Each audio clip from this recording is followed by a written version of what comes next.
오늘 예배에 오신 여러분들을 환영합니다. 잘 오셨습니다. 같이 기도하고 예배 시작합니다. 좋으신 하나님 감사를 드립니다. 하나님, 우리가 하나님 앞에 예배를 드릴 수 있다는 것, 또 하나님이 주시는 말씀을 받을 수 있다는 것, 이게 얼마나 복되고 은혜로운 것인지 우리 마음으로 입술로 고백을 드립니다. 하나님 없이는 한순간도 살 수가 없고 하나님의 은혜가 아니고서는 우리가 버틸 수 없는 이 약한 세상에서 살아가게 하시되, 그리고 우리를 홀로 두지 아니하시고 우리를 자녀 삼아 주시니 너무너무 감사합니다. 하나님의 자녀다운 삶 오늘도 충만하게 살아가게 하여 주옵소서. 기대합니다. 예수님의 이름으로 기도합니다. 아멘.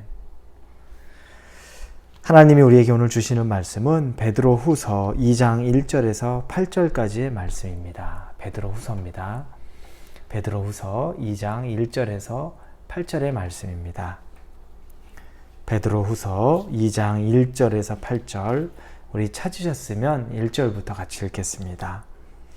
그러나 백성 가운데 또한 거짓 선지자들이 일어났었나니 이와 같이 너희 중에도 거짓 선생들이 있으리라. 그들은 멸망하게 할 이단을 가만히 끌어들여 자기들을 사신 주를 부인하고 임박한 멸망을 스스로 취하는 자들이라. 여럿이 그들의 호색하는 것을 따르리니 이로 말미암아 진리의 도가 비방을 받을 것이요 그들이 탐심으로써 지어낸 말을 가지고 너희로 이득을 삼으니 그들의 심판은 옛적부터 지체하지 아니하며 그들의 멸망은 잠들지 아니하느니라.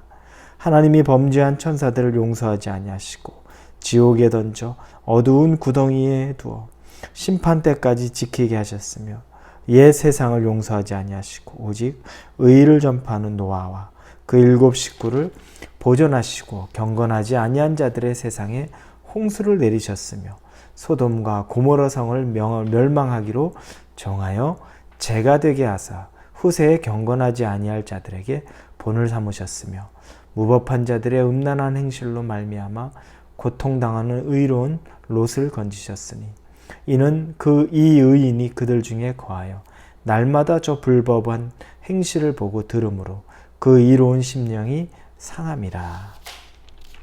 아멘. 베드로 사도는 교회 안에 들어오는 그 이단들, 거짓 선지자들에 대해서 이 교회 성도들이 주의할 것과 그들이 얼마나 죄악된 것인지에 대해서 이야기하고 있습니다. 말세의 때가 되면 꼭 거짓 선지자들이 이곳저곳에서 등장합니다. 우리도 수많은 이단들이 지금 기독교에서부터 처음에는 시작한 것 같은데 변질되고 자기의 유익을 쫓고 욕심을 쫓고 세상의 쾌락을 쫓으면서 그런 거짓 선지자, 이단들이 이 교회 안으로도 들어오는 것을 우리가 볼 수 있습니다. 베드로 사도가 이것을 경고하는데, 그러나 그 거짓 선지자들, 이단들의 결론은 마지막은 멸망이요 심판입니다.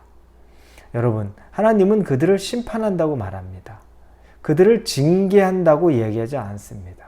징계는 당신의 자녀들이 받을 수 있는 것입니다.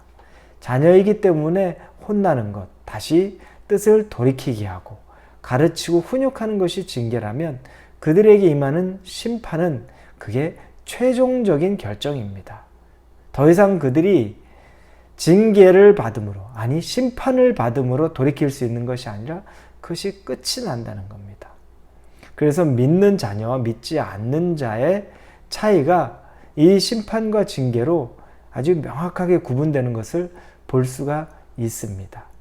자, 그런데 그 예를 들어서 심판을 받을 만한 사항을 2가지를 이야기합니다. 첫 번째는 노아 때, 노아의 홍수로 그 당시에 모든 사람들이 쾌락에 젖어서 시집가고 장가가고 서로 즐겨하던 것들, 그 쾌락, 그러면서 하나님을 두려워하지 않고 하나님을 받아들이지 않고 믿지 않았던, 하나님을 떠나버렸던 그들에 대한 경고를 넘어 심판이 노아의 때에 있음을 보게 됩니다.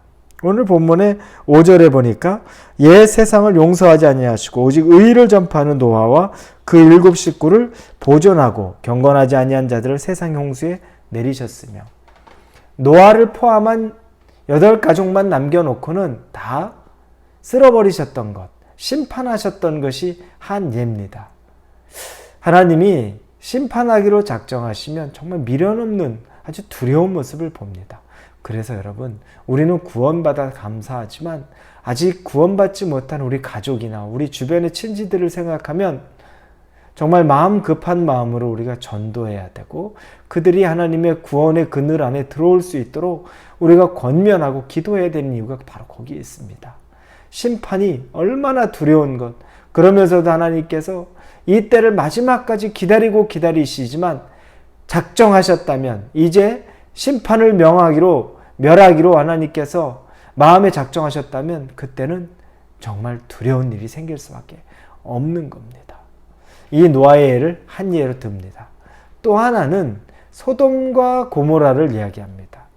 지금도 정말 문란하고 아주 성적으로나 세상의 쾌락으로 극단적인 것을 표현할 때 소돔과 고모라와 같다는 표현을 합니다. 얼마나 그것이 정말 더러운 죄악이 가득했는지 지금 이 시대에도 소돔과 고모라를 이야기할 정도입니다. 그런데 이 소돔과 고모라가 또 하나님의 심판 가운데 있습니다. 그런데 그것에 유심히 볼 인물이 한 명 등장합니다. 7절 8절에 보니까 롯이라고 나옵니다. 우리는 롯을 알고 있습니다. 아브라함의 조카였죠.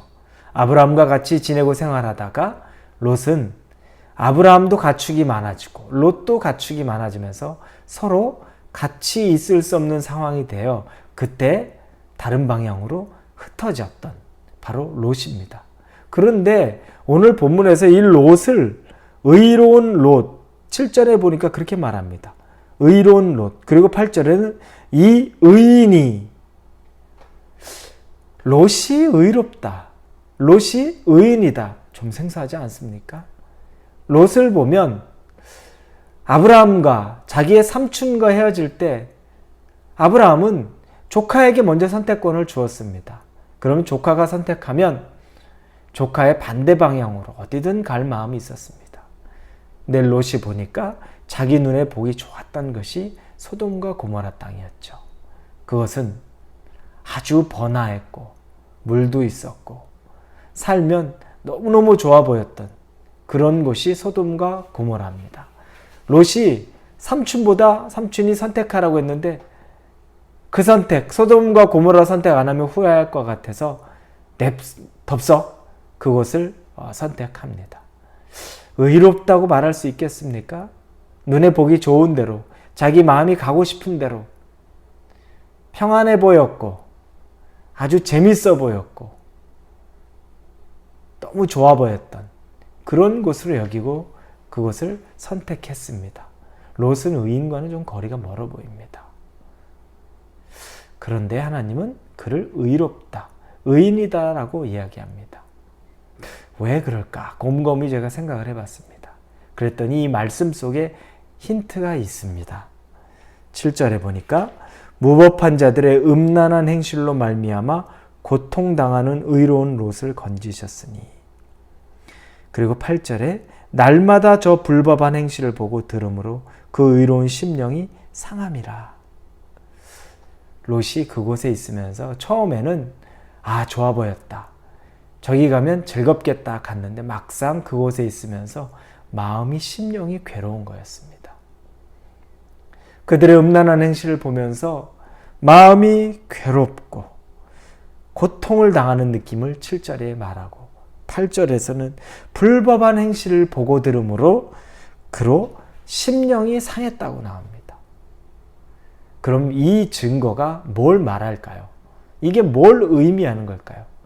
롯은 하나님의 마음이 있었던 겁니다.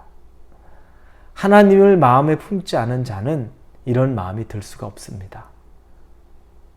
당연히 죄가 좋고 하나님이 없으면 죄에 반응하고 그게 정상입니다.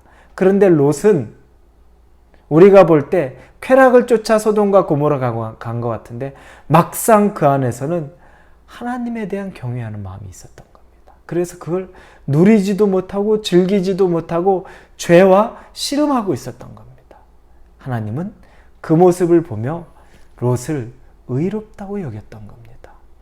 여러분 어떻습니까? 우리는 롯을 지금까지 그렇게 의로운 사람으로 여기지 않았는데 이 말씀을 보니까 누가 날 보더라도 의로운 사람은 아닌데 하나님이 볼 때 나를 조금이라도 의롭게 여길 수 있는 건 어떤 모습일까요? 그건 하나님에 대한 두려운 마음으로, 경외하는 마음으로 죄와 씨름하고, 그래서 내 심령이 죄를 보면서 고통을 느낄 만큼 하나님에 대한 어떤 그 마음의 열망이 조금이라도 남아있으면 그럼 그 사람을 하나님은 의롭다고 말씀하실 수 있다는 겁니다. 그 모든 자들이 죄악된 가운데 있었을 때 이 롯, 그래서 롯이 구원을 받았죠. 우리도 죄악된 곳 가운데 사는데 하나님이 우리에게 눈여겨보시고 우리에게 필요하다고 느끼시는 것은 하나님을 마음에 품은 자로서 이 세상이 죄악에 가득해도 나는 좀 애통하는 마음이 있고 심령이 무거운 마음이 있고 하나님 때문에 그 음란한 행실을 바라보면서 괴로운 마음으로 살고 있는 그것만으로도 하나님은 우리를 의롭다 여기실 수 있다는 겁니다. 저는 그래서 이 말씀을 보면서 조금의 소망을 얻었습니다. 내 마음이, 내 행실이 어찌하든 간에 하나님을 두려워하고 경외하고 살면 하나님은 그 작은 마음의 행실도 담아두고 보시는구나. 사랑하는 우리 성도 여러분, 오늘 하루를 사시면서 여러분 마음 안에 하나님에 대한 그 조그만 경외함이라도 꼭 마음에 품고 살아가실 수 있기를 바랍니다. 하나님은 그것조차 기억하는 분이시고 그것 때문에 유일하게 의롭다고 말씀하시고 구원해 주시는 분이라는 것을 믿고 하나님과 동행하는 오늘 하루가 되기를 주님의 이름으로 축원합니다. 기도합니다. 하나님, 롯은 의로운 자가 사실은 아닌 것 같았는데 하나님이 그를 의롭다고 말씀하십니다. 왜냐? 죄악된 곳에서 어찌하든 믿음으로 스트럭을하고 하나님을 품으려고 하나님의 마음으로 살아가려고 노력하는 그 모습을 하나님이 받으신 겁니다.